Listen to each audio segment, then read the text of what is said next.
শতরূপে সারদা বই থেকে পাঠ, বিষয় নিবেদিতা, ধ্রুব মন্দির, শঙ্করী প্রসাদ বসু, ষষ্ঠ পর্যায়ের আলোচনা, ভারতীয় নারী আদর্শের চরমবাণী সারদা কেন, পরবর্তী অংশ।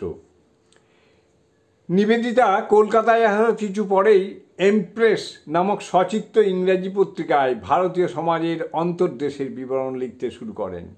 সেজন্য তিনি বিদ্যালয়ের মেয়েদের ছবি তুলে প্রকাশ করেন। অন্তরঙ্গ মহলে তার বিরুদ্ধে সমালোচনা হয়েছিল। সেই সময়ে তাকে রক্ষা করতে গিয়েছিলেন শ্রীমা। নিবেদিতা 18 জুন 1899 চিঠিতে লিখেছেন, আমার জেনে না প্রবন্ধ বেরুবার পরে মাতাদেবী যখন শান্তভাবে বললেন সন্তোষিনীর মা প্রবন্ধের জন্য তার ছবি তুলতে দিয়ে আসলে তাকে সাহায্য করেছে, তখন তার মূল্য আমার কাছে কতখানি ছিল নিশ্চয়ই বুঝবে।